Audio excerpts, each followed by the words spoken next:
Hello बच्चों, आप सभी का स्वागत है आपके अपने यूट्यूब चैनल टॉपर्स नोटबुक पर। और इसमें हम देखने जा रहे हैं जो आज आपका पेपर हुआ है साइंस का, उसका कंप्लीट सॉल्यूशन, यानी क्लास 10th के सब्जेक्ट साइंस के जो 2023 का क्वेश्चन पेपर है उसका पूरा कंप्लीट सॉल्यूशन। उससे पहले हम सॉल्यूशन से पहले बच्चों के रिस्पांस देखेंगे, रिव्यू देखेंगे कि बच्चों ने जितना आपको बताया था वो उतना आया या नहीं आया। तो ये बच्चों के हम कमेंट्स आपको बताएंगे। और जो हमारा दूसरा चैनल है कंबोज सर, ये हमारा मेन चैनल है, ठीक है, कंबोज सर। और जो आप जिस पर आप ये वीडियो देख रहे हैं, ये हमारा अभी सेकंड चैनल है और अभी जस्ट इसको कुछ दिन पहले ही हमने स्टार्ट किया है। तो ये बच्चों के रिस्पॉन्स आप यहाँ पे देख पा रहे हैं। सबसे पहले जो रिव्यू आया था वो आया था उमेर किंग का। इन्होंने कहा सर आज साइंस का पेपर बहुत बहुत बहुत ही अच्छा गया, आपने जो क्वेश्चंस बताए थे वो सब आए, थैंक यू सर, दिल से थैंक यू। फिर है हिमांशु दिहानी, थैंक यू सर, आपका बताया गया पूरा पेपर आया, एक को छोड़ करके सिर्फ एक क्वेश्चन छूटा, बाकी सारा पेपर बताया हुआ था। फिर नेचर लवर हैं सर, आज का पेपर बहुत अच्छा गया। उसके बाद है गौरव कुमार, बहुत अच्छा गया paper. Suraj Binwal, thank you sir, आपका बताया हुआ सब आया था, thank you so much sir, 95% आपका बताया हुआ आया था। फिर है MFS sir, please sir paper सही गया विज्ञान का मेरा, सर आप इंग्लिश का पेपर की तैयारी करा देना, थैंक यू। उसके बाद फिर आप देख रहे हैं लगातार बच्चों के कमेंट्स हैं, यानी बहुत, किसी ने भी एक भी ऐसा बच्चा है जिसने कमेंट नहीं किया होगा, मतलब जिसने कमेंट कुछ अलग वे में किया होगा, या किसी ने ऐसा नहीं अभी तक कमेंट्स किया है कि सर आपका बताया कुछ भी नहीं आया, बहुत कम आया। यानी लगभग आपका 95%, 90 टू 95% आपका पूरा पेपर बताया हुआ आया था। तो पूरा सॉल्यूशन देखते हैं। ये हमारा जो दूसरा चैनल है मेन, जो अभी हमने नया चैनल बनाया टॉपर्स नोटबुक। तो जिन बच्चों ने इस चैनल को और हमारे जो मेन चैनल है कंबोज सर को अभी तक सब्सक्राइब नहीं किया, फटाफट जाकर के सब्सक्राइब कर लेना, ताकि इसमें जो आपके अदर सब्जेक्ट्स रह गए हैं उनका सॉल्यूशन भी और उनके जो पेपर्स और मोस्ट इंपोर्टेंट क्वेश्चन है वो भी आपको देखने को जल्दी मिल जाए। तो करते हैं जो आपका आज का पेपर है उसको पूरा रिव्यू करते हैं और पूरे क्वेश्चन पेपर को हम सॉल्व करेंगे। तो पहले जो आपके शॉर्ट शॉर्ट क्वेश्चन आंसर थे उनको मैं यहीं पर आपको पूरा बता देता हूँ। तो पहला यहाँ पे आप देख पा रहे हैं, ये जो पेपर है हमारे ही पास जो एक बच्चा आता है पढ़ने के लिए, तुषार बैरागी का पेपर है। ये कह रहा है सर सिर्फ एक या दो क्वेश्चन इसके छूटे हैं, बाकी सब ये करके आया है।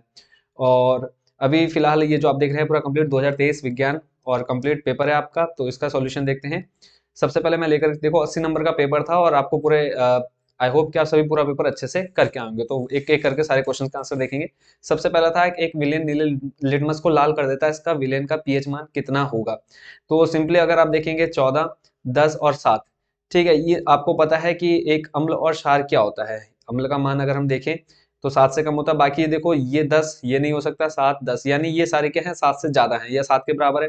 तो इसका सिंपल सा एक क्या कि आप कॉमन सेंस यूज करते हो, इसका जो आंसर निकल करके आता कितना आता, 4 निकल करके आता। तो सिंपली इसका पहले वाले का आंसर हो जाएगा 4। फिर एथनोइक अम्ल का रासायनिक सूत्र। तो ये भी मैंने जो आपको मोस्ट इंपोर्टेंट क्वेश्चंस प्रोवाइड कराए थे सब उसी में से आया है। कोई क्वेश्चन एक या दो क्वेश्चन को अगर हम छोड़ दे तो बाकी सारे क्वेश्चन आपके उसी में से देखने को आए हैं, जो मैंने आपको मोस्ट इंपोर्टेंट क्वेश्चंस प्रोवाइड कराए थे। थर्ड वाले पे चलते हैं, निम्नलिखित से कौन सा उभयधर्मी ऑक्साइड है। तो उसका आंसर हो जाएगा Al2O3। उसका नेक्स्ट क्वेश्चन पे चलते हैं, निम्नलिखित में से कौन सा एक पादप हार्मोन है। पादप हार्मोन बताना है, इसका आंसर हो जाएगा साइटोकाइनिन। अगला प्रश्न है पांचवा, कि मानव नेत्र के जिस भाग में किसी वस्तु का प्रतिबिंब बनता है कहां पर बनता है, इसका आंसर हो जाएगा दृष्टि पटल। ठीक है, नेक्स्ट अगले प्रश्न पर चलते हैं, विद्युत प्रतिरोध का एसआई मात्रक बताना है। तो इसका एसआई मात्रक हो जाएगा ओम। ठीक है, उसके बाद नेक्स्ट जो अगला क्वेश्चन है, इसमें दे रखा था आपको एक अवतल लेंस की फोकस दूरी 20 सेंटीमीटर है, इसकी क्षमता कितनी होगी। तो इसका हो जाएगा -5 डायोप्टर। ठीक है, तो आप लोग बताना है कि 8 में से आप लोगों के कितने सही हैं। ये 8 के 8 आपके लगभग बताए हुए थे। अगला है बायोगैस का मुख्य अवयव क्या है। तो बायोगैस का मुख्य अवयव बच्चों क्या हो जाएगा, मेथेन। ठीक है, तो अब मुझे आप लोग बताना है टोटल जो 8 आपके एमसीक्यू हैं इसमें से कितने क्वेश्चन का आंसर आप लोग सही करके आए हैं। ठीक है, अगला प्रश्न है, उस धातु का नाम व प्रतीक लिखिए जो सामान्य ताप पर द्रव अवस्था में पाई जाती है। यानी इसका हो जाएगा क्या, मरकरी या पारा। ठीक है, और उसका अगर हम प्रतीक की बात करें तो प्रतीक हो जाएगा आपका Hg। फिर आपका निम्नलिखित रासायनिक अभिक्रिया के लिए संतुलित समीकरण लिखना है। तो हाइड्रोजन और उसके बाद आपने Cl की अभिक्रिया करानी है, इसके लिए संतुलित समीकरण लिखना है।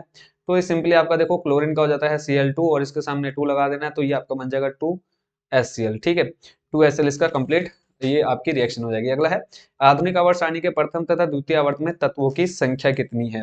तो अगर हम प्रथम की बात करें तो प्रथम में होते हैं आपके 2 तत्व, और द्वितीय की बात करें तो द्वितीय में और तृतीय में दोनों में होते हैं 8।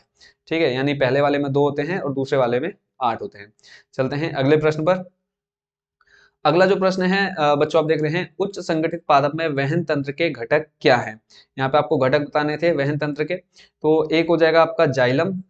ठीक है, एक हो जाएगा जाइलम और दूसरा आपका हो जाएगा फ्लोएम।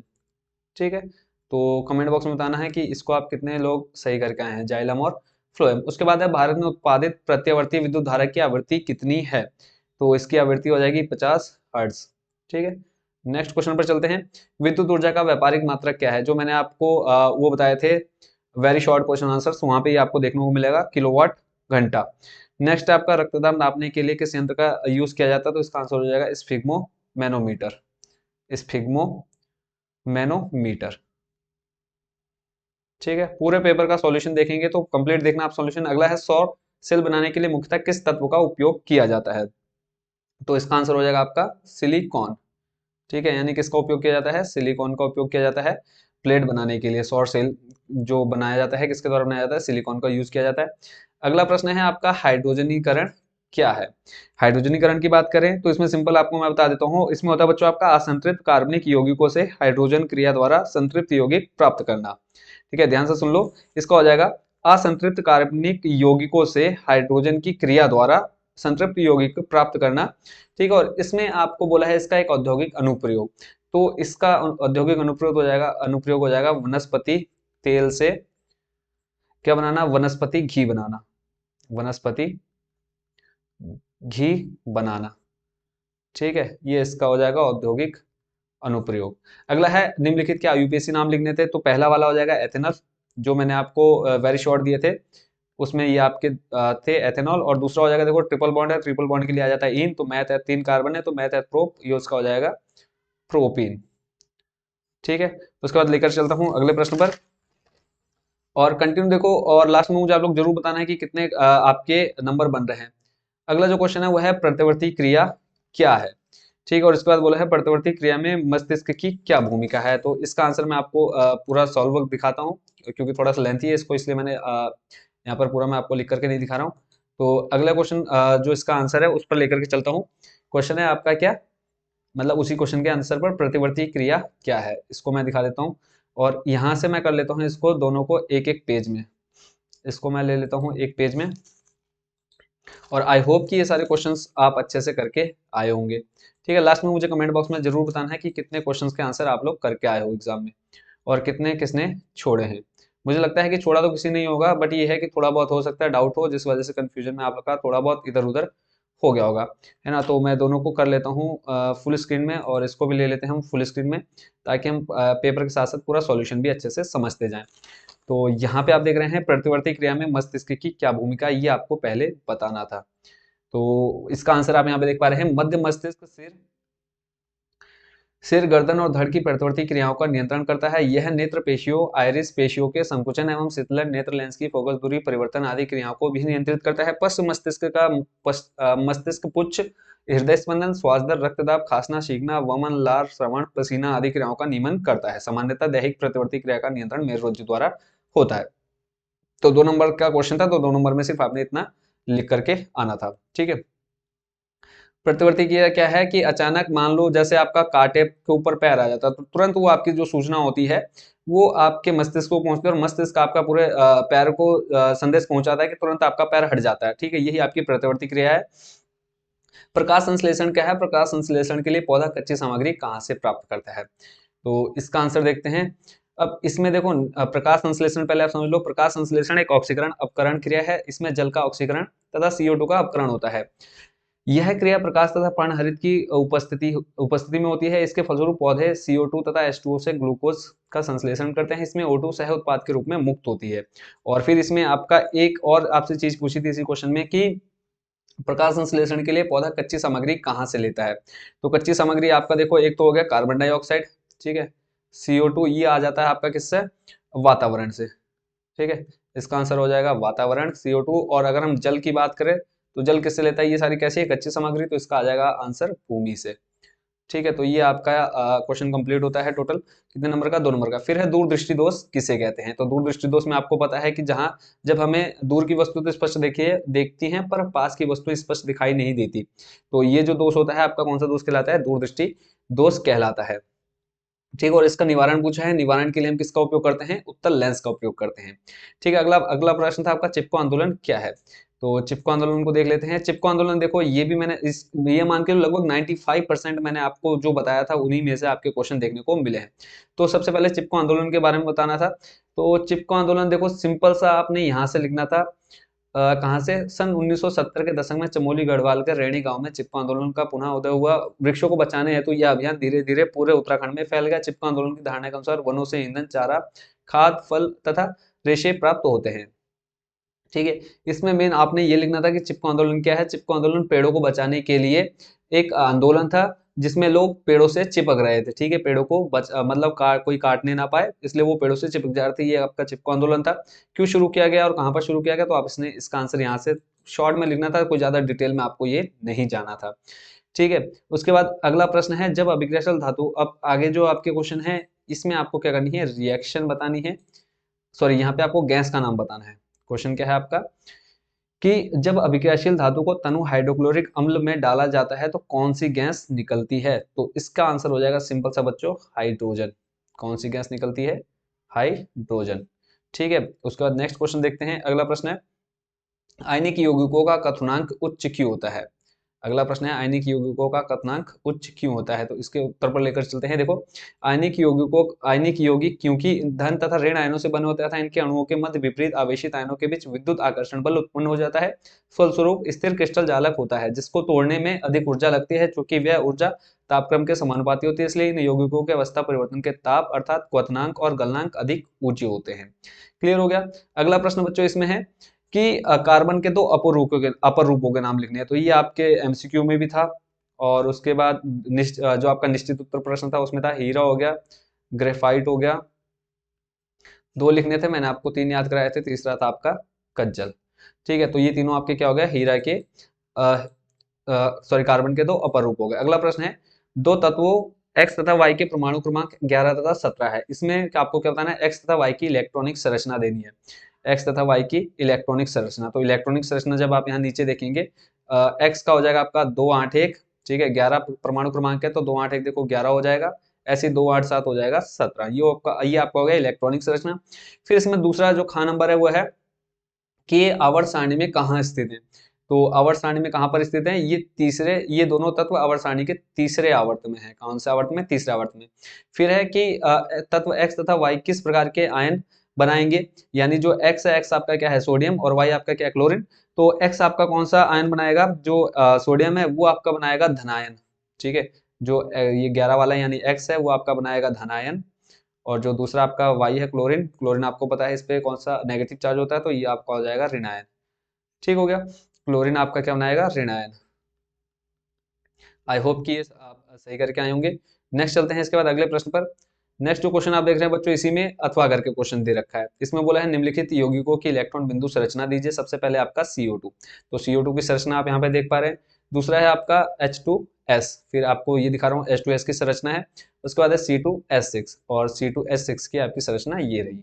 C2S6 आपका क्या हो जाएगा, एथेन। नेक्स्ट आपका वृक्काणु नेफ्रॉन की रचना तथा क्रियाविधि का वर्णन कीजिए। तो वृक्काणु नेफ्रॉन, इसकी पूरी क्रियाविधि आपको समझानी थी, तो इसके बारे में ये देखो मैंने आपको मोस्ट इंपोर्टेंट क्वेश्चन दे रखा था, और ये पूरा आपका कंप्लीट सॉल्यूशन आपको यहाँ देखने को मिल रहा है। आपको देखो पहले तो मैंने आपको डायग्राम बताया था और वहाँ पे ये बताया था कि इसके बारे में पढ़ करके जरूर जाना। ठीक है, तो ये पूरा इसका आंसर है। तो आप लोग जैसा लिख करके आए हैं मुझे बता देना है कि आपने ये पूरा किया या नहीं किया। ये पूरा नेफ्रॉन है और कंप्लीट इसका सॉल्यूशन है। ठीक है, उसके बाद नेक्स्ट क्वेश्चन आपका देखते हैं। अगला प्रश्न है, मानव पाचन तंत्र का स्वस्थ चित्र बनाइए, इसमें निम्नलिखित भागों को दर्शाइए। यहाँ पे आपको अमाशय, यकृत और बड़ी आंत दिखानी थी, तो इसको मैं पूरा आपको दिखा देता हूँ। पहले तो आपको दिखाता हूँ क्या, अमाशय। ठीक है, तो अमाशय आप देख लीजिए कहाँ पर है, ये रहा आपका अमाशय।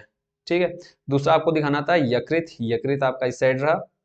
और उसके बाद है बड़ी आंत, और बड़ी आंत आपकी कहाँ है, बड़ी आंत ये रहा। ठीक है, बड़ी आंत आपकी ये रही, बड़ी बृहतांश। ठीक हो गया, तो ये बड़ी आंतों के तीन पार्ट दिखाने थे। इसमें बस देखो, अगर आपने ऊपर वाला नहीं इसमें तो देखो आपको दो करने थे। एक दूसरा जो आपका पुष्पकीय अनुदैर्घ्य काट का नामांकित चित्र, दूसरा वाला चित्र देख लेते हैं। ये आपका पूरा है पुष्पकीय अनुदैर्घ्य काट का नामांकित चित्र। इसमें सिर्फ आपको चित्र बनाना था, कोई आपको एक्स्ट्रा लिख करके नहीं आना था। इसमें आपको परागकोश दिखाना था, तो इसमें आप परागकोश देख लीजिए, इस जगह पर ये रहे दोनों परागकोश। और उसके बाद वर्तिकाग्र है, तो वर्तिकाग्र देखेंगे आपके ये रहे। और उसके बाद अंडाशय देखेंगे, तो अंडाशय आपका कहाँ रहा, ये रहे। ठीक, अंडाशय की ये भुक्ति पूरी आ जाएगी अंडाशय के बारे में। अगर अंडाशय देखेंगे तो आपका इस जगह पर पाया जाता है। अगला है फ्लेमिंग के बाएं हाथ का नियम। मैंने कहा था फ्लेमिंग के बाएं या दाएं हाथ नियम में से कोई एक नियम आएगा, तो ये फ्लेमिंग का पूरा बाएं हाथ का नियम है। ठीक है, इसको आप चाहे तो पूरा पढ़ सकते हैं कि आप इसमें पूरा सही लिख करके आए हैं या नहीं आए। उसके बाद अगले प्रश्न पर लेकर के चलता हूँ। अगला प्रश्न बच्चों है आपका, दो विद्युत बल्बों ए तथा बी में क्रमशः 60 वाट तथा 240 वोल्ट और फिर आपको बोला है 100 वाट तथा 240 वोल्ट अंकित है, गणना करके बताइए कि किसका प्रतिरोध। जो मैंने आपको न्यूमेरिकल वाले क्वेश्चन दिए थे उसी में से आपका क्वेश्चन है, बस इसमें देखो आपके आपके क्वेश्चन को कितना घुमाया है। इस सिर्फ इस 40 वाट की जगह पे आपको दिया गया था कितना, 100 कर दिया गया है। कितना क्या है, 100। अगर आप इसको पूरा सही करके आए तो देखो जहां जहां पर 40 था वहां पे आपने कितना करना था, 100 करना था। तो यहाँ पे देखो जहां 40 है वहां 100 करोगे, सॉल्व करोगे, जीरो से जीरो कट हो जाएगा, दो पंजे 10 आ जाएगा और दो तियां 6 आ जाएगा। कितना आ जाएगा, 5/3। बाकी और इसमें कोई चेंजेस नहीं है, बाकी सिर्फ यहाँ पे 2 की जगह आ जाएगा 5/3 और बाकी पूरी प्रोसेस सेम रहने वाली है। तो अब बच्चे कहेंगे कि सर आपने तो ये क्वेश्चन बताया ही नहीं था। तो इतना तो चेंजेस आपने कर ही लिया होगा अपने आप से।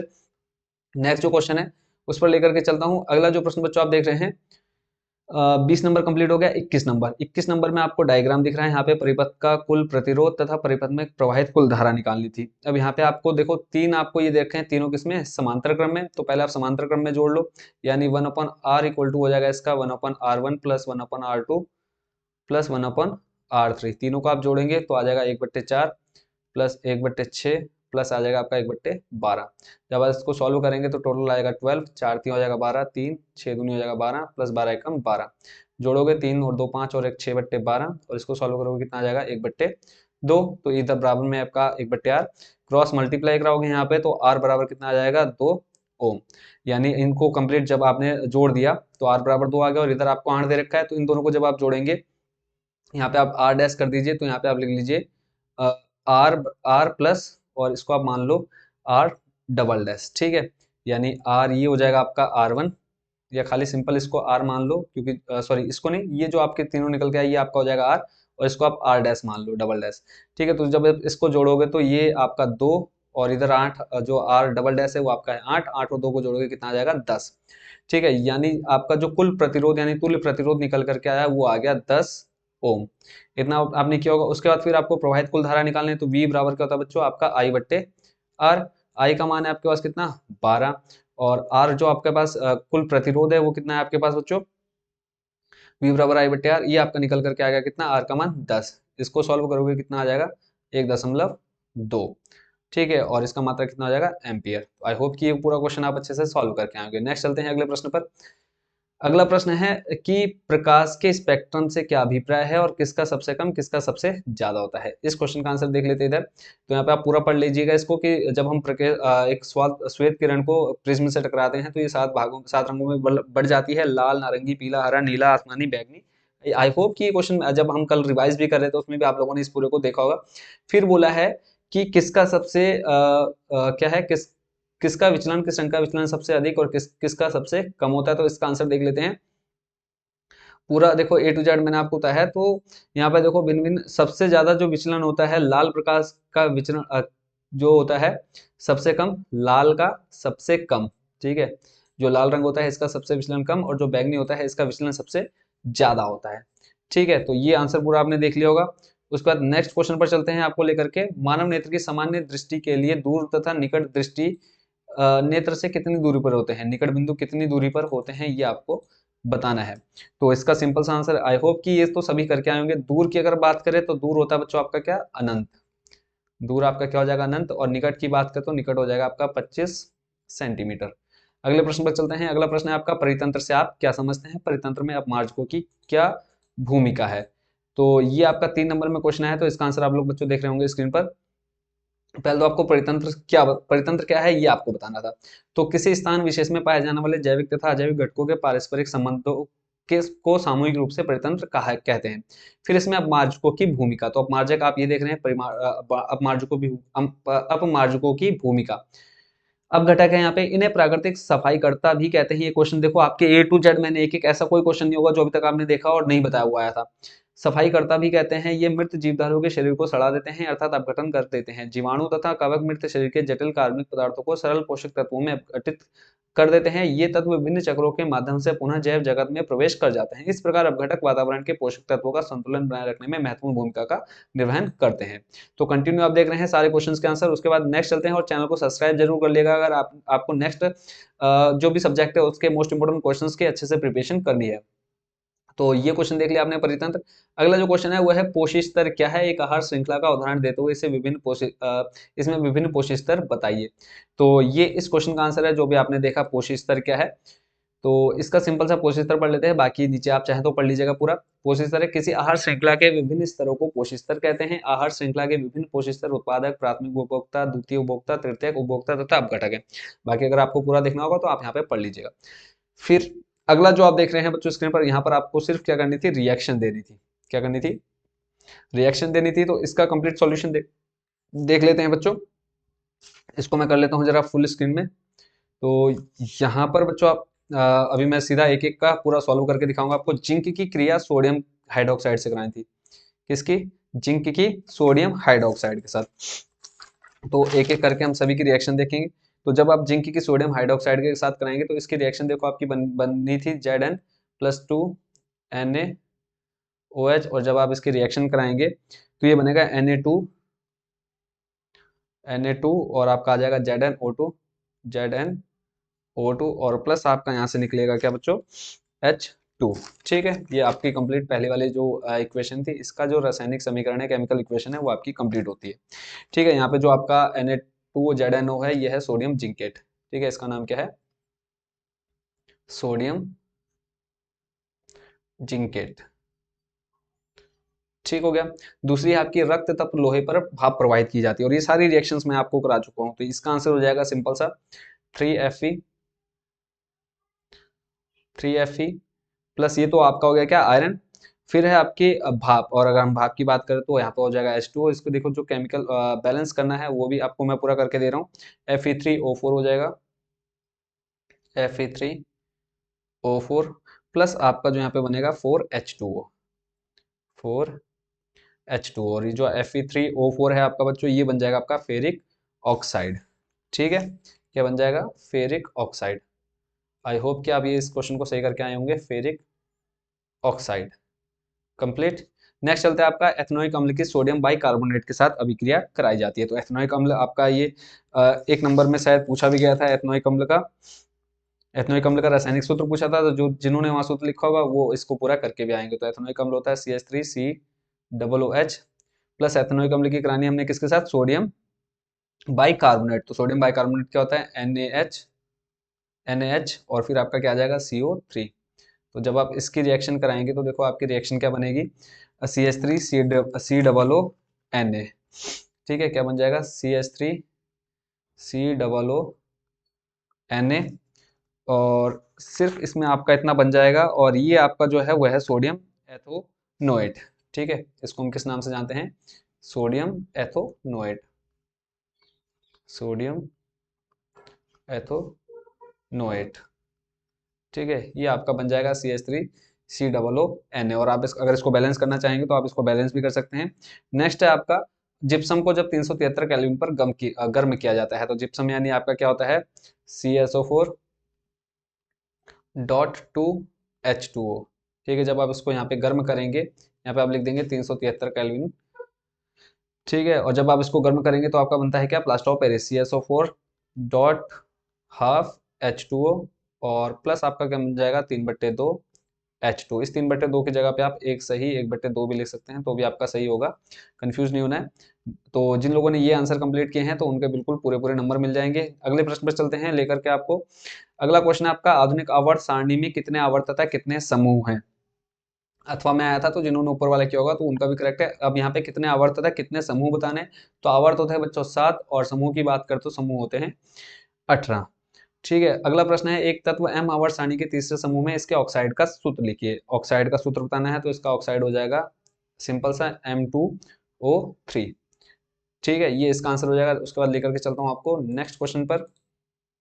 अगला क्वेश्चन बच्चों आप देख पा रहे हैं, उदासीनीकरण अभिक्रिया क्या है, इसका एक आपको क्या देना है, उदाहरण भी देना है। तो इसका आंसर मैं आपको दिखा देता हूँ उदासीनीकरण अभिक्रिया का। तो ये आपका उदासीनीकरण है। उदासीनीकरण किसे कहते हैं, उत्तर है अम्ल तथा क्षार के मध्य होने वाली वह अभिक्रिया जो लवण तथा जल बनाती है, उदासीनीकरण अभिक्रिया कहलाती है।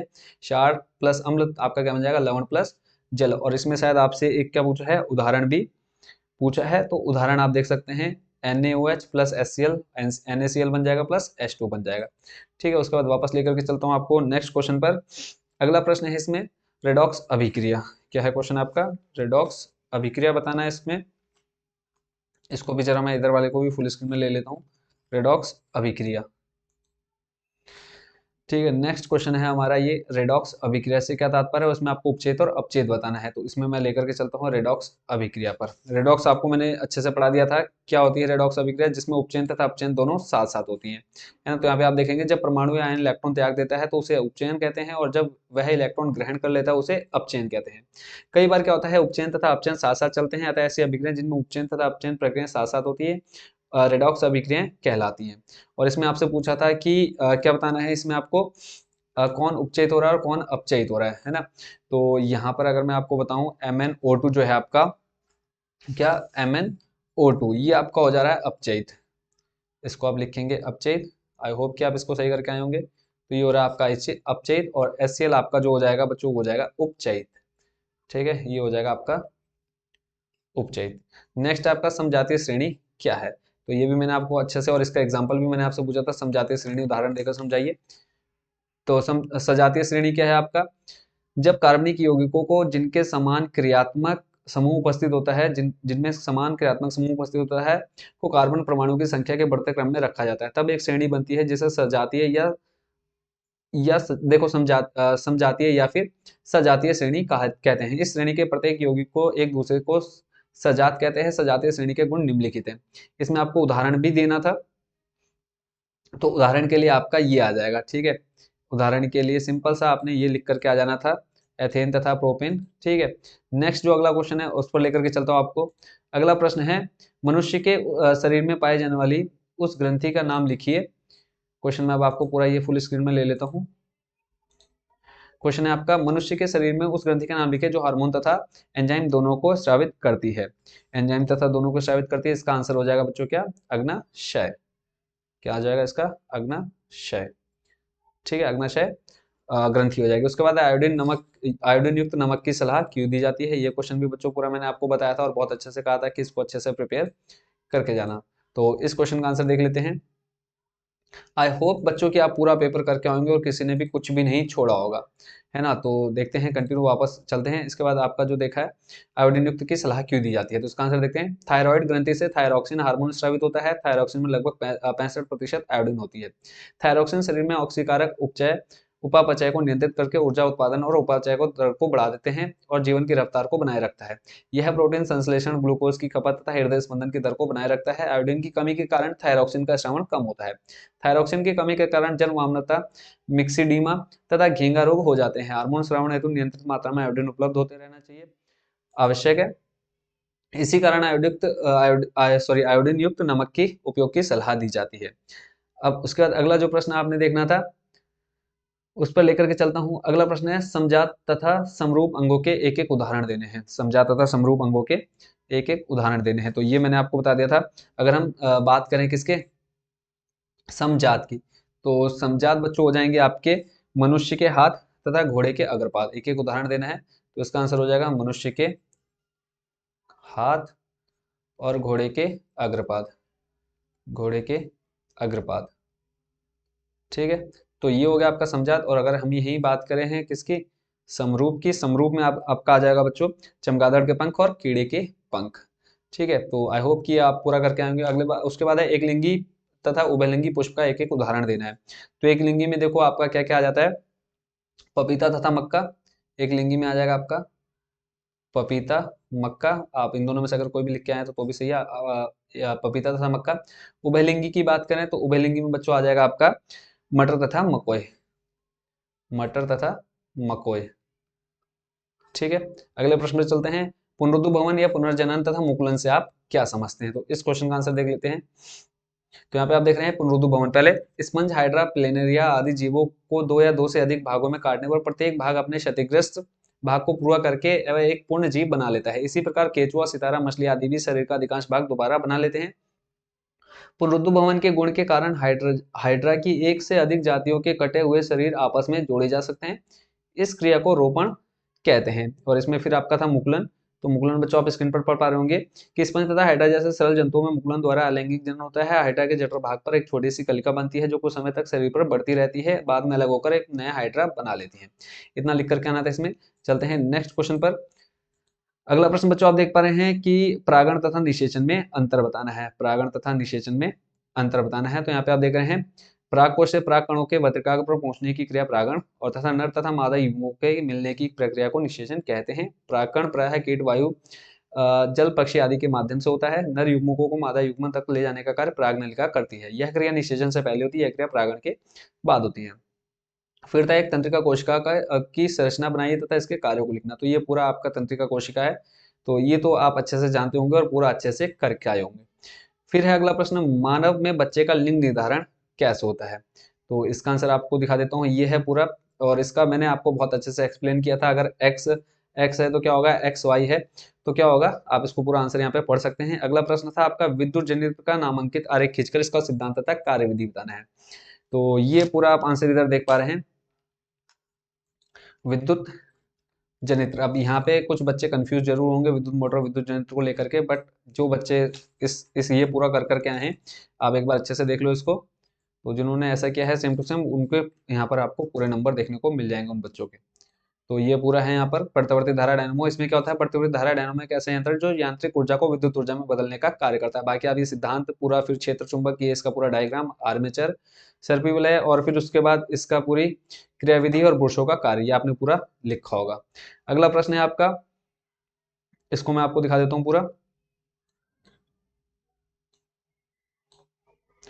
इसमें बच्चों आपको क्या करना था, थोड़ा सा चेंज हुआ। देखो 5 जो मैंने आपको न्यूमेरिकल बताए थे हिंदी मीडियम वाले बच्चों को, तो उसमें देखो थोड़ा सा चेंज हुआ है। इसमें कहा है 5 सेंटीमीटर लंबी वस्तु 20 सेंटीमीटर फोकस दूरी वाले उत्तल लेंस के मुख्य अक्ष के लंबवत रखी गई है। लेंस से वस्तु की 30 सेंटीमीटर दूरी है, ठीक है। इसके प्रतिबिंब की स्थिति, प्रकृति तथा आकार ज्ञात कीजिए। अब इस क्वेश्चन में देखो चेंज क्या हुआ है, सिर्फ एक चीज अगर आप देखेंगे चेंज जो हुई है वो मैं आपको दिखा देता हूँ, ठीक है। इस पूरे क्वेश्चन में यहाँ पे जो क्वेश्चन था वहां पे 4 की जगह बच्चों कितना आया है, देखो सिर्फ 5 आया है। बाकी आप देखेंगे पूरा क्वेश्चन सेम टू सेम है कि लंबी वस्तु 20 सेंटीमीटर फोकस दूरी वाले उत्तल लेंस की मुख्य अक्ष के लंबवत रखी गई है, पूरा सेम टू सेम क्वेश्चन है। यानी जहां पर आपकी लंबाई 5 है वहां पे सिर्फ क्या दे रखा था, 4 दे रखा था जो क्वेश्चन मैंने आपको दिया, यानी 4 की जगह 5 हुआ, बाकी पूरा सेम टू सेम है। यानी जहां पर लास्ट में आपका क्या है, आप इसका ऊपर का पहले हिस्सा देख लें कि इसका आंसर क्या आ रहा है। ऊपर यहाँ पे कोई चेंजेस नहीं आएगा, v का मान 60 आना था। बाकी जो सिर्फ आपने चेंज करना था वो आएगा, इस 4 की जगह पे कितना आ जाएगा बच्चों, 5। आप यहाँ पे 5 करेंगे, 5 से ही कट हो जाएगा, 5 छंग 30, यानी और 6 से ही हो जाएगा 10, और बट्टे में आपका ऊपर देखो 10 और बट्टे में -1, तो इसका आंसर सीधा सीधा कितना आ जाएगा, -10 सेंटीमीटर। बस ये इसमें चेंजेस था, बाकी और कुछ भी चेंजेस देखने को नहीं मिला इस पूरे क्वेश्चन में। फिर उसके बाद है सूर्योदय के समय सूर्य लाल क्यों प्रतीत होता है। तो ये पूरा आंसर इसका है। इसको हमने मोस्ट इंपोर्टेंट देखो टिक लगे हुए हैं, यानी ये क्वेश्चन आपको मैंने सारे बता रखे थे। अगला प्रश्न आपको बताना है कि एक उत्तल लेंस द्वारा किसी वस्तु को निम्नलिखित स्थितियों में, ये वाला जो क्वेश्चन है ये बच्चों हमारे इस जो मैंने आपको क्वेश्चन बताया था उसमें ये क्वेश्चन नहीं था, सिर्फ एक ये क्वेश्चन नहीं था और एक दो क्वेश्चन आपके स्टार्टिंग में नहीं थे, बाकी लगभग सारा 95% आपका बताया हुआ है।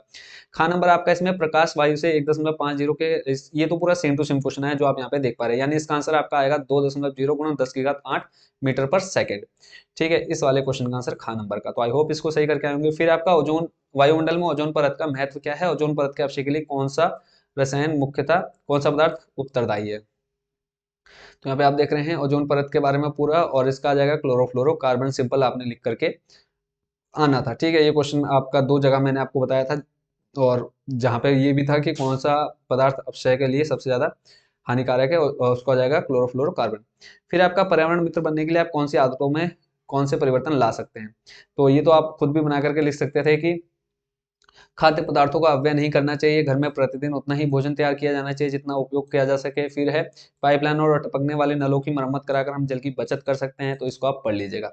तो ये पूरा पेपर देखेंगे बच्चों, पूरा सेम वहीं से आया है जो मैंने आपको मोस्ट इंपोर्टेंट क्वेश्चंस प्रोवाइड कराए थे।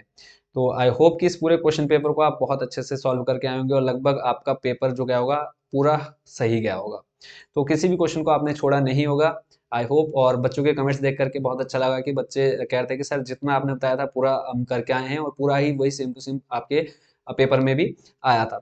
तो आई होप आप सभी का नेक्स्ट पेपर भी बहुत अच्छा जाएगा, और जो मैं आपको क्वेश्चंस प्रोवाइड कराऊंगा आप सभी उन क्वेश्चंस को अच्छे से प्रिपेयर कर लेंगे। हमारे दोनों चैनल को ज्वाइन कर लीजिएगा और बहुत जल्दी आपके जो नेक्स्ट सब्जेक्ट होने वाले हैं उनके मोस्ट इंपोर्टेंट क्वेश्चंस देखने को मिल जाएंगे दोनों चैनल्स पर, चाहे वो कंपोजर हो चाहे वो टॉपर्स नोटबुक हो। तो चैनल के साथ जरूर जुड़े रहिएगा। मिलते हैं नेक्स्ट वीडियो में नेक्स्ट मोस्ट इंपोर्टेंट क्वेश्चन के साथ। Thank you so much watching for this video.